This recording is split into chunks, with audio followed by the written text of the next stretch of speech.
The Wildlife Hotel. Mongoose Magic Moments, the Tsebokolodi Yellow Mongoose Group.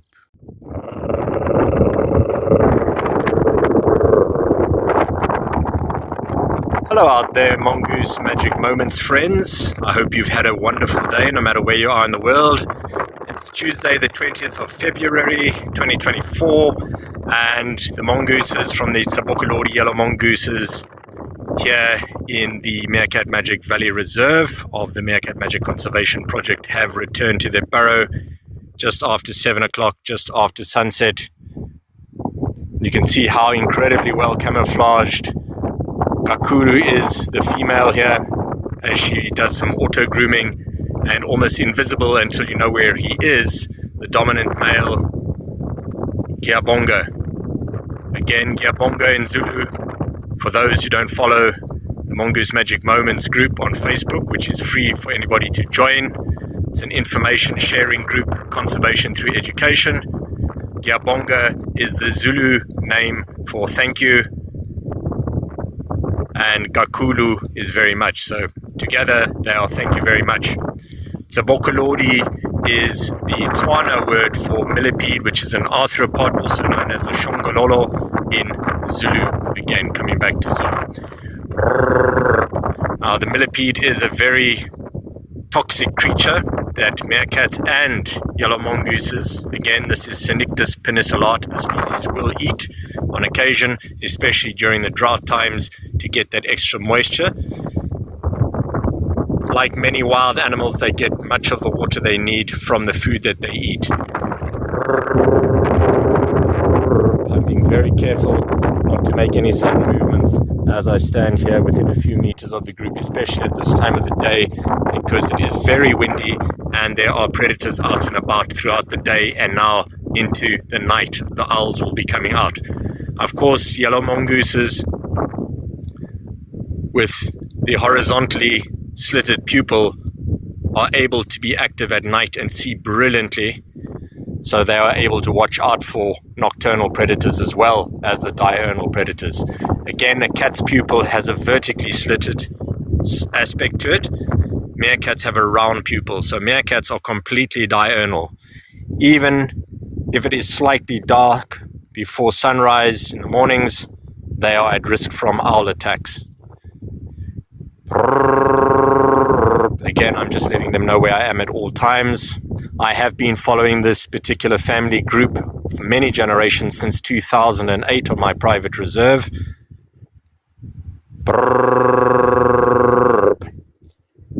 I cannot yet confirm 100%. However, I do believe that there are babies present at the moment. Usually twins are born. It can happen 2 to 3 times a year. The same as with meerkats under favorable conditions. This particular group has not had any successful litters over the last few years. You can check again Mongoose Magic Moments on Facebook to go back and see the various posts and videos of the group compositions. Just a quick scan around here. For those of you who know my videos, you'll know that this particular thorn tree, which is an indigenous beautiful thorn tree growing here, Acacia Karoo, wasn't even here when I started watching this particular family group. And in the distance, the very famous mountain range, the Great Black Mountain Range, you can just see what looks to be the forehead, the nose, and the mouth of what is sometimes called the old man in the mountain, because it is covered in white in the winter with the snowfall. Hence the old man. Of course, this particular group knows my voice very well, and I let them know where I am at all times. Even if they cannot see me, they can hear me. It also masks any other sounds which are potentially very, very dangerous. Warning sounds like crunching twigs and scrapes, which I can camouflage with my own voice and calls. However, when I'm not around, any predators that make those sounds will still cause the reaction which they should have, which is to be totally alert. If I move even slightly now without calling, you can see immediately how my foot was looked at, and how I distract with my hand. And this is a displacement reassurance, and within a moment, the recognition of the signal is there. You can see how Kakulu then looked away. Now that takes many, many years because it is not a natural behavior. It is interspecies communication using neuro-linguistic programming, referred to in psychology, NLP, associative learning, and gradually different animals will recognize certain signals. However, it is not Pavlovian because there are no rewards given. And that is why it can take many, many years to get this kind of highly selective trust. And it can be lost in an instant. If I'm not very careful and I don't make the recognized sounds and movements, this particular group will lose their trust of me, and they will teach any new generations also to be distrustful. Also, a special shout out to my friends out there. In particular, I'd like to mention them: Alessia and, of course, Julia. And then in America, Christy, who follow my work.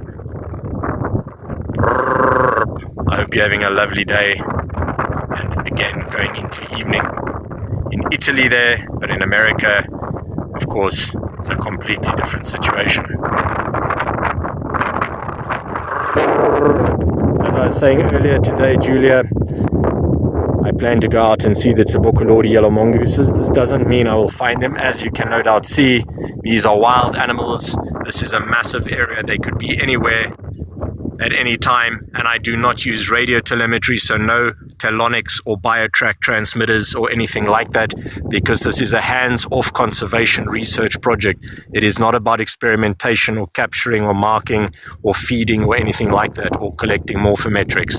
It's all about long-term demographics, so population dynamics such as the natality, the birth rate, natality specifically, and then unfortunately the mortality as well, the death rate. So over time, I have been able to compile accurate information, which is completely objective, on various study groups. A quick distinction here: if I was collecting data specifically on this individual now, I would be recording the fact that she's doing auto-grooming, as with meerkats. It is an interesting behavior, and it is essentially, especially at this time of the day when animals have eaten well over the day, which is a clear indication of the amount of grooming as well, because if they haven't eaten well, they won't spend much time doing social behaviors such as this.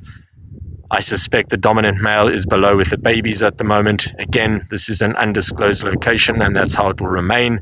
I never reveal GPS coordinates in any of my videos for this particular reason, for the animal's own protection.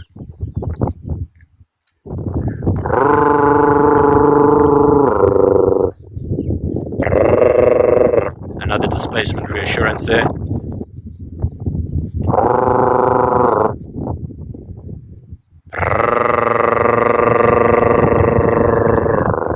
Allo grooming, A-L-L-O, grooming is when individuals groom each other, which is another very important intra-group bonding behavior. And by examining who initiates the groom, who starts it, and if it is reciprocated or not, whether the individual grooms back or not, you can get a very good indication with meerkats and with this species, Cynictis Penicillata, again, yellow mongoose. Just a brief pause there. That's a harmless water bird, but it could be an alarm. But in this case, it hasn't triggered a response. The Hardida ibis, Ostrichia haggardash. It's an onomatopoeic name, not the haggardash scientific part, but the ha-ha-ha, the Hardida ibis. Many people refer to them in South Africa.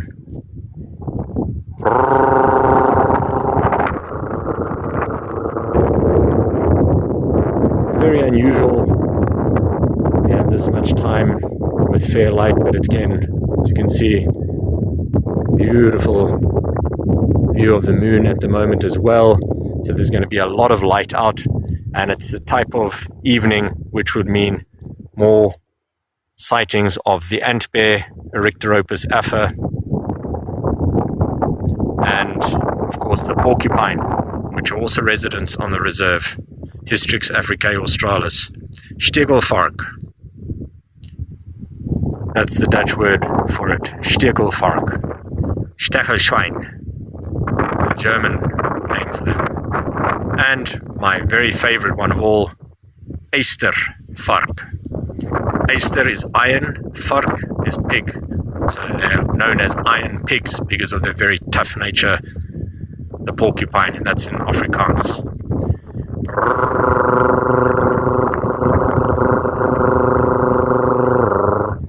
The other reason I'm mentioning those two species in particular is because they both inhabit this particular wildlife hotel. This burrow system consists of dozens of entrances and exits, but although there are many entrances and exits in the hotel, just as a normal hotel, there are many different rooms or sleeping chambers which are not shared by the residents.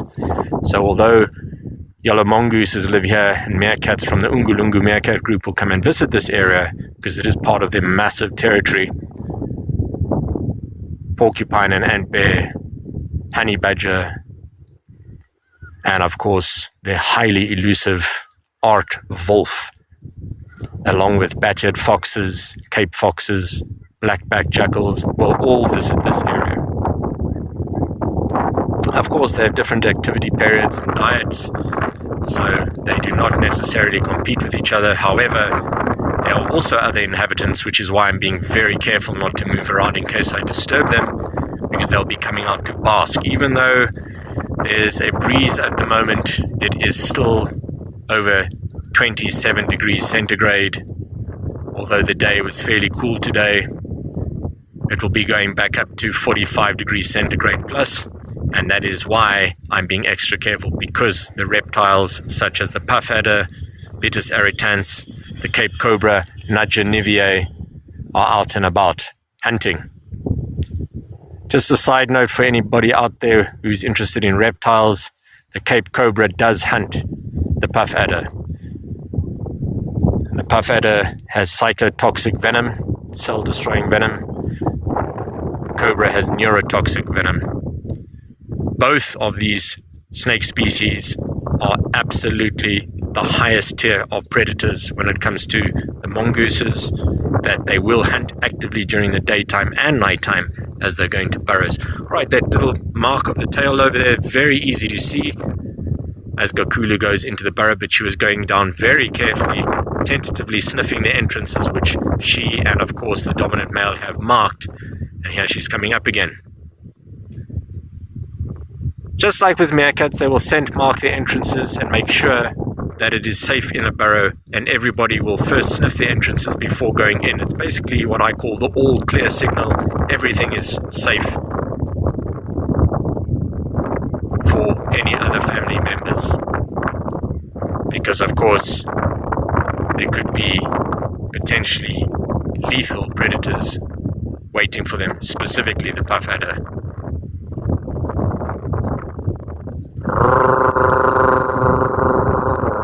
Another brief look. Mongoose magic moments. To me, the essence of watching wildlife without disturbing them, without taming them, that takes many, many years of patience and understanding, is an incredible privilege. It's a priceless experience to me, and I never know when it might be the last moment I ever see an individual that I've followed for years, from their birth right throughout their lives. So every moment is special. The Hadida ibis calling in the background again, going to roost very late. See, there's still a lot of light that we are moving towards. The last rays, beautiful.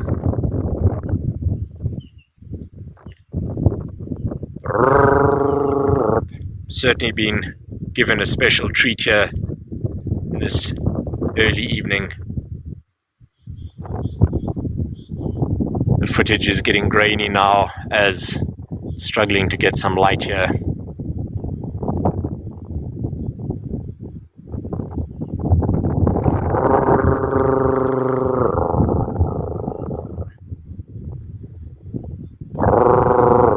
It is also unusual to have such thick vegetation cover at this particular burrow. For those of you who've seen my videos of mongoose magic moments going back over many years now, you will have seen this burrow when there was just sand without any vegetation covering it. But last year we had exceptional rainfall. Alright, a rodent has caught Gakulu's attention here. That's incredible. Look at that. As quick as that, she was able to catch it. It is very dangerous for rodents to come anywhere near mongooses. And the Afrikaans name for a mongoose is a meis. Hond, M-U-I-S, meis. It's mouse. Hond is a dog. A mouse dog. Because they will hunt rodents specifically. Unlike meerkats, we have no carnassial or cutting teeth. So they're missing those four, the two on either side of the upper and the lower jaw. The yellow mongoose does have carnassial teeth, so they are often stealth hunters and they will hunt rodents. You might wonder, how is it that the rodent just came up here?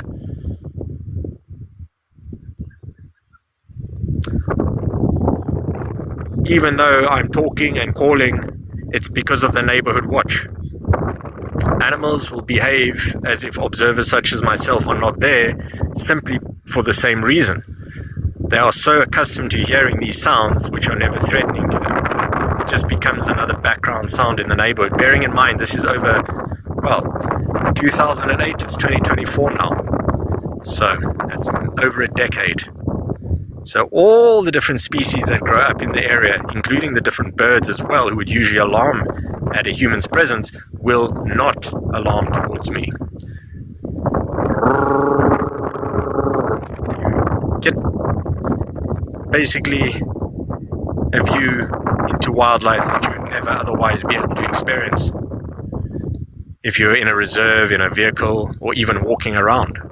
Because the animals there will treat anybody who comes along as a threat, which is exactly how they should behave. Because humans are the greatest threat to nature as humans become more and more separated from nature rather than coexisting sustainably with it, unfortunately. And this is the case all around the world. And it's moments like this which allow human and wildlife interactions within nature, which can actually change perceptions. Mongooses were villainized in the past and still are, tragically, in many areas of the world, treated as vermin, and they have an incredibly important ecological role to fulfill. I'll refer you to my book, Meerkats, published in 2016, available internationally at any university or library as well. It is a scientific book, but it also discusses the conservation importance of meerkats in their natural habitats, and this also discusses the yellow mongoose. And there are many overlapping aspects of conservation of burrow systems and the importance that these species have in the wild. Alright, Gakulu is now heading below. It is getting quite dark now. However, I found yellow mongooses active at 3 o'clock in the morning. So, they can be nocturnal and diurnal and crepuscular, active at dawn and dusk. I think that mouse actually got away,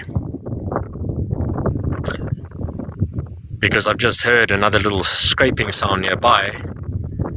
Perhaps it got away just in time, but she definitely darted towards it. And it's out and about again, scurrying about. It's a very dangerous time for rodents to be active as well, with the snakes about. Alright, I'm going to leave now. I hope you all stay very well out there.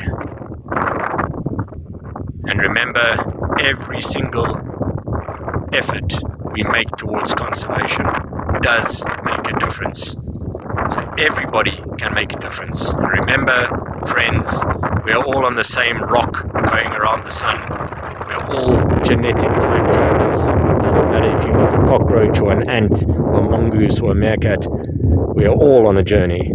on the same piece of beautiful earth, which is absolutely priceless. All the very best. Until next time. Stay safe.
Friends, thank you for watching. Please do like and subscribe and share this video on social media. It really helps my channel and it helps conservation awareness. Thank you so much. Have a wonderful day.